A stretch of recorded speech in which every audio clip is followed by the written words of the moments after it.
Assalamualaikum warahmatullahi wabarakatuh. Materi saya selanjutnya ini adalah tentang tipe data di dalam ekonometrika beserta sumber-sumbernya. Pertama-tama saya akan menjelaskan mengenai struktur data dalam analisis ekonomi.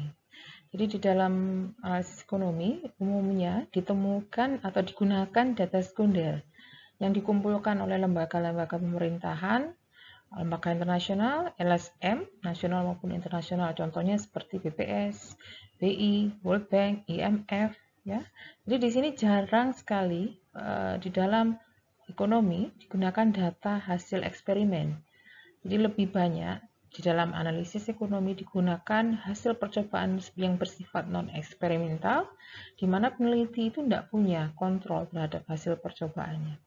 Seperti tingkat pengangguran, inflasi, harga saham, itu adalah natural saja terjadinya sesuai interaksi pelaku-pelaku ekonomi dalam suatu negara tanpa ada kontrol sama sekali dari peneliti.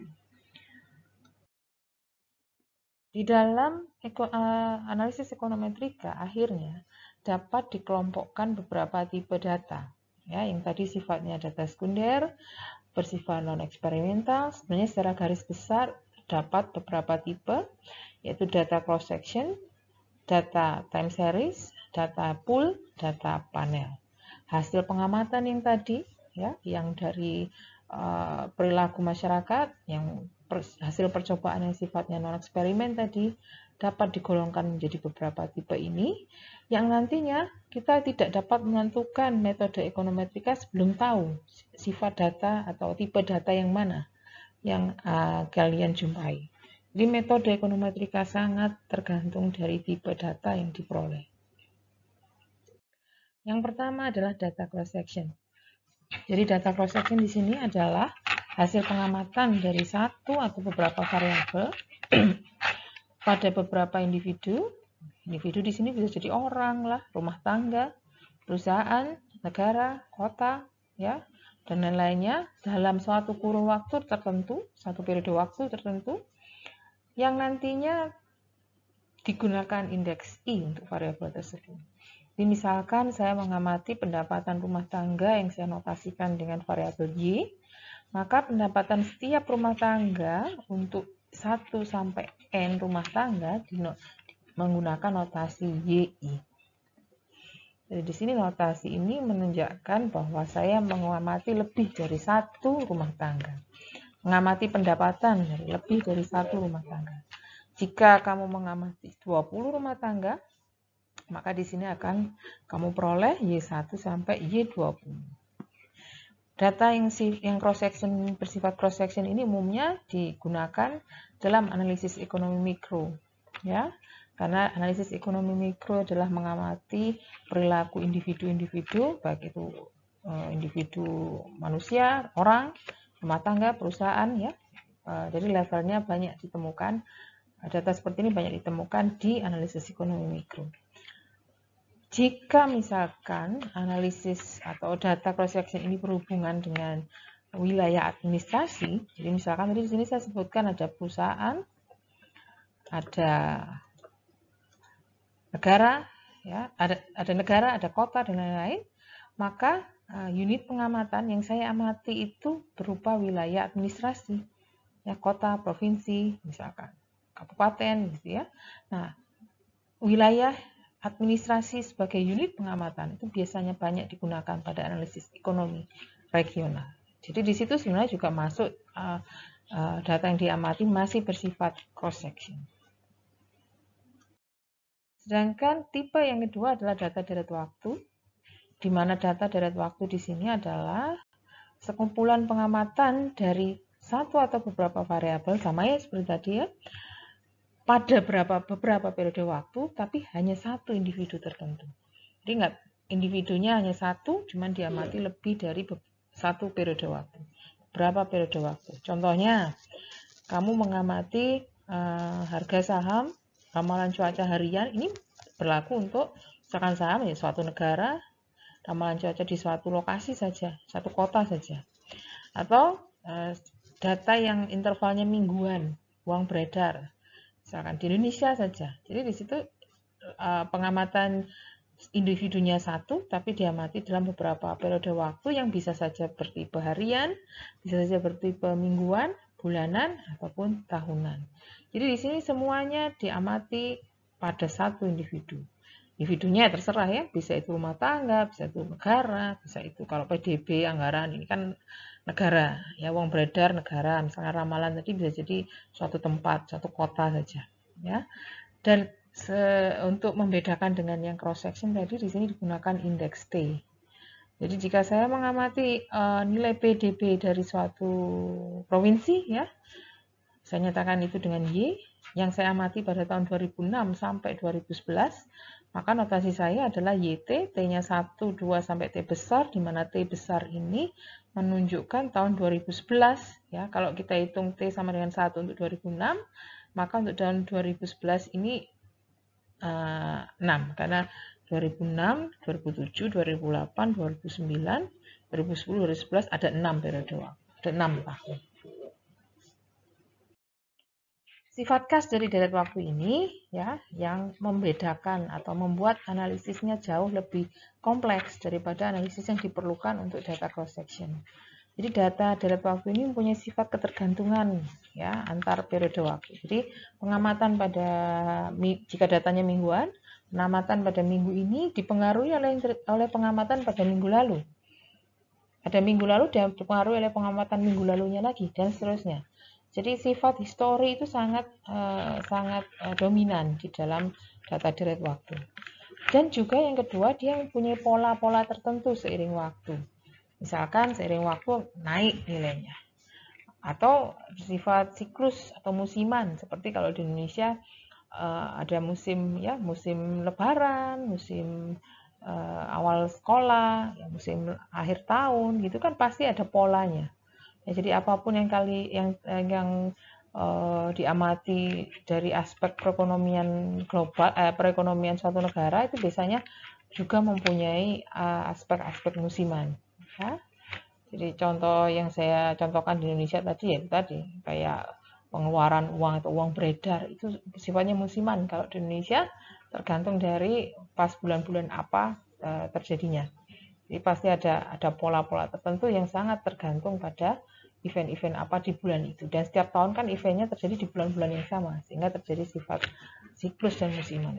Nanti lebih lanjut, atau ini ada yang sudah ngambil mata kuliah ekonomi, ada analisis deret waktu, pasti sudah pernah dengar cerita ini. Jadi seperti yang saya kemukakan tadi, dua sifat tadi membutuhkan analisis yang akhirnya data deret waktu membutuhkan analisis yang lebih advance.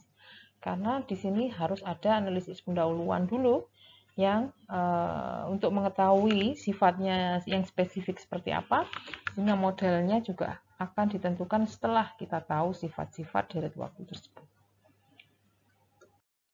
Data pool. Nah, kalau data pool ini adalah gabungan dari data deret waktu dan data cross section. Jadi pengamatan satu atau beberapa variabel tadi dilakukan pada beberapa individu dan beberapa unit waktu. Namun, ya, perbedaan waktu di sini hanya dianggap sebagai ulangan, tidak dianggap sebagai pembeda. Jadi dianggap apa yang terjadi di satu periode waktu dengan periode waktu yang lainnya itu tidak ada perbedaannya. Jadi misalkan saya mengamati pendapatan tahunan dari 20 rumah tangga pada tahun 2018 dan 20 rumah tangga yang sama saya amati kembali pendapatan tahunannya di tahun 2019. Dengan konsep pool ini tadi, saya seolah-olah mempunyai 40 pengamatan.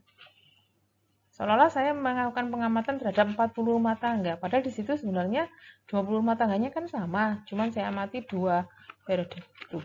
Jadi kapan kita perlu melakukan pool di sini ya tergantung pada asumsi yang kita pakai. Misalkan kita mengasumsikan tidak ada perbedaan signifikan antara pendapatan di tahun 2018 dan 2019, bisa saja kita menggabungkan keduanya, jadi seolah-olah dari 20 rumah tangga yang diamati 2 periode waktu, saya mendapatkan 40 pengamatan. Sebaliknya, jika waktu tadi memang menghasilkan perbedaan, ya, maka saya berurusan dengan data panel. Sama ya konsepnya. diamati satu atau beberapa variabel dari beberapa individu pada beberapa periode waktu. Ya, tapi di sini waktu itu bisa membedakan sifatnya. Memang diasumsikan setiap waktu berbeda sifat dari pengamatan kita. Jadi di sini misalkan contoh ya, saya mengamati N rumah tangga yang sama selama 5 tahun. Tujuannya adalah mempelajari dinamika keuangan rumah tangga. Dinamika di sini kan berarti berbeda-beda ya setiap tahun. Maka saya berurusan dengan data panel. Tapi keywordnya di sini rumah tangganya sama ya. Jadi orang-orangnya sama yang diamati selama periode waktu time seriesnya. Ya. Jadi notasinya biasanya menggunakan YIT, pendapatan rumah tangga ke I pada tahun ke T. Jadi kalau saya mengamati 20 ya di sini N-nya 20. Ya, 5 tahun di sini 1 sampai 5. Itu data panel. Analisis yang digunakan juga akan berbeda. Nah, untuk kalian di semester ini, analisis ekonometrika, yang saya banyak bahas adalah yang berurusan dengan data cross-section dan nanti terakhir data panel. Untuk data time series, yang tertarik nanti bisa mengambil mata kuliah ekonometrika lanjutan. Nah, sedangkan analisis regresi, ya saya punya di sini adalah reviewnya. Bahwa analisis regresi ini adalah analisis yang mempelajari hubungan ketergantungan dari satu peubah bebas ya pada satu atau lebih peubah penjelas. Jadi di sini sih sebenarnya banyak yang lebih banyak satu peubah penjelasnya, masih di awal nanti kita coba peubah penjelasnya satu, kemudian lanjut peubah penjelasnya beberapa, peubah bebasnya di sini peubah tak bebasnya, peubah di sini kita sebut ini respon ya, yang ini prediktor. Bisa juga disebutkan di sini tak bebas, di sini bebas atau penjelas. Nanti terminologinya ada lagi di slide-slide saya selanjutnya. Jadi tujuannya di sini adalah berusaha menduga rata-rata populasi dari peubah tak bebas atau respon ini tadi berdasarkan informasi dari peubah penjelas atau eksplanatorinya. Biasanya kalau kemarin kalian belajar di metode pengenalan pengantar analisis regresi, yang tak bebas ini dinyatakan dengan Y, penjelas ini dinyatakan dengan X. Contoh, saya punya contoh di sini, ada tinggi anak laki-laki dan usianya. Jadi di sini berusaha menduga tinggi anak laki-laki dari umur atau usianya. Jadi semakin tua, dia akan semakin tinggi. Ya, sayangnya di sini kok kurang ya. Ini bisa saya tambah di sini. Ini sumbu X-nya di sini umur. Nah, di sini setiap umur anak laki-laki ya, ada setiap umur yang di sini, umur yang di sini. Itu sebenarnya diamati lebih dari satu anak yang tingginya beda-beda. Bisa kamu lihat ya di situ. Pada satu umur tertentu di sini ada beberapa anak laki-laki yang rata-rata tingginya di sini 50 inci. Di sini ada beberapa anak laki-laki yang rata-rata tingginya mungkin sekitar 55 atau berapa. Dan seterusnya. Jadi satu umur terdiri dari beberapa tinggi. Jadi tidak pasti satu umur tingginya sama semua ya. Tapi yang jadi garis besar adalah secara rata-rata tinggi anak laki-laki ini meningkat ya seiring umurnya. Semakin tua semakin tinggi. Nah, garis regresi inilah yang disebut atau yang kita gunakan untuk menganalisis hubungan antara rata-rata tinggi dan umur. Kenapa rata-rata? Di sini keywordnya ya, rata-rata itu kita pakai karena di sini terdapat lebih dari satu pengamatan. Oke. Kemudian pendapatan dan konsumsi. Ini beda dengan yang tadi, karena di contoh yang tadi, pada satu umur bisa kita jumpai beberapa anak dengan tinggi yang berbeda-beda.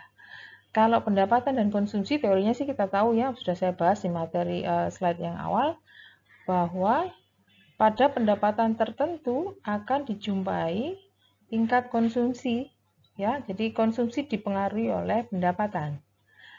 Sama teorinya sebenarnya, orang dengan pendapatan yang sama tidak akan mempunyai konsumsi yang sama persis, pasti ada beda-bedanya.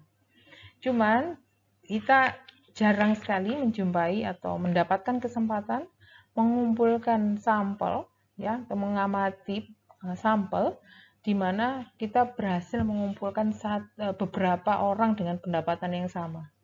Jadi di sini misalkan saya given aja dikasih sampel seperti ini, saya buat plotnya, kelihatan di situ bahwa setiap orang di sini pendapatannya beda-beda, sehingga saya tidak bisa membuat plot seperti yang tadi, tinggi dengan umur tadi. Atau pada satu umur tertentu ada beberapa individu. Kalau di sini tidak bisa. Kebetulan satu pendapatan ya satu individu, satu nilai konsumsi. Ya, jadi tepat di sini satu pendapatan, satu konsumsi, nggak ada satu pendapatan beberapa individu dengan konsumsi yang berbeda-beda. Tapi tetap aturan itu tetap berlaku. Satu rumah tangga walaupun sama pendapatannya, konsumsinya pasti berbeda-beda. Nah, ini tujuannya apa? Kalau di sini untuk mengamati ya bagaimana sih perubahan. Ya, tujuannya adalah bagaimana perubahan pendapatan mempengaruhi konsumsinya. Pernah saya contohkan di slide sebelumnya untuk mengamati MPC. Kalau yang tinggi tubuh sama umur tadi bisa dipakai untuk menentukan rata-rata tinggi pada umur tertentu, ya. Kalau ini garis besarnya lebih ke arah mempelajari pengaruh perubahan pendapatan terhadap konsumsi. Tapi tetap itu bisa kita dapat jawabannya dengan analisis regresi. Ya, ini juga contoh lain walaupun saya nggak punya gambarnya, nggak punya datanya, adalah regresi yang digunakan untuk meramalkan atau memprediksi produksi tanaman dan curah hujan. Ya, di sini produksi tanaman saya pakai ya, saya definisikan sebagai peubah Y-nya, responnya, sedangkan peubah curah hujan digunakan di sini sebagai eksplanatorinya atau penjelasnya. Ya. Mengapa begini pemilihan Y dan X? Dapat saya jelaskan pada slide setelah ini. Yang pertama, ya, di regresi itu ada beberapa konsep di sini. Hubungan deterministik, ya, antar peubah antar variabel apabila semua pasangan titik itu membentuk garis lurus. Padahal tadi kan enggak ya, ada beberapa yang di atas, ada yang di bawah. Nah, ini berarti berlaku hubungan stokastik, ada sifat random, ya. Saya sudah pernah jelaskan itu di materi awal. Jadi di sini random atau stokastik ini biasanya berhubungan dengan sebaran peluang tertentu. Nah, analisis regresi ini memungkinkan adanya itu tadi, ya. Jadi ada hubungan deterministik yang diasumsikan, ada juga kemungkinan peubah-peubah atau variabel-variabel lain yang tidak terukur yang bisa masuk ke dalam model, tapi itu juga menjelaskan peubah responnya. Oke. Kemudian yang kedua, regresi itu harus mempelajari hubungan sebab akibatnya. Jadi di sini hubungan sebab akibat itu biasanya harus berdasarkan logika, common sense, logis ya, logis enggaknya. Tapi jika tidak bisa, kalau common sense ini benar-benar harus mempelajari ilmunya ya. Orang harus tahu ilmunya. Jadi untuk belajar tentang belajar tentang tinggi dan umur tadi mungkin ilmu biologi, ilmu kedokteran harus dipakai. Tidak mungkin tinggi mempengaruhi umur ya. Jadi common sense itu juga melibatkan ilmu. Jadi produksi sama curah hujan juga begitu, ilmu pertanian yang dipakai. Ya, yang dipengaruhi oleh curah hujan itu produksinya, bukan sebaliknya. Konsumsi dipengaruhi oleh pendapatan, bukan sebaliknya. Semua menggunakan latar belakang ilmu sehingga logis. Nah, jika tidak ada atau belum ada formulasi secara teorinya, baru orang menggunakan penentuannya berdasarkan a priori. A priori ini nanti ya sembarang dulu ya, berdasarkan pengalaman atau berdasarkan informasi dari orang lain, dari peneliti yang lain. Sedangkan regresi dan korelasi sudah pernah kalian pelajari juga. Jadi kalau regresi tadi jelas ya, ada hubungan sebab akibat, ada penjelas, ada respon, ada tak bebas, ada bebas. Sedangkan korelasi tidak. Korelasi itu bisa sembarang, nggak harus ada hubungan sebab akibat. Yang penting kamu bisa mengamati bahwa kalau yang satu variabel X meningkat, variabel Y-nya juga naik. Ya, atau sebaliknya, X-nya naik, Y-nya malah turun. Itu bisa saja kamu ambil sembarangan tanpa ada unsur logis, tanpa ada unsur common sense. Jadi misalkan kamu ngamati IP-mu ya, semakin rata-rata IP per angkatan di statistika semakin tinggi seiring dengan banyaknya motor yang parkir di luar fakultas MIPA. Bisa aja saya buat seperti itu. Tapi kan apakah ada hubungan sebab akibat? Nggak ada kan? Ya karena tidak didasarkan pada common sense, karena memang tujuan kita bukan membentuk regresi, tapi hanya ingin melihat korelasinya saja. Bedanya di situ. Ini terminologi seperti yang saya janjikan tadi. Jadi istilah ini kadang dipakai bergantian, ya. Variabel tak bebas, variabel penjelas, ada macam-macam. Tapi di sini saya mungkin nanti lebih sering menggunakan istilah tak bebas dan penjelas, ya, yang paling sering saya pakai. Yang sederhana nanti hanya satu penjelas berganda menggunakan beberapa peubah penjelas. Oke, materi mengenai regresi dan pendudukan parameternya saya lanjutkan minggu depan. Untuk minggu ini saya cukupkan sampai di sini.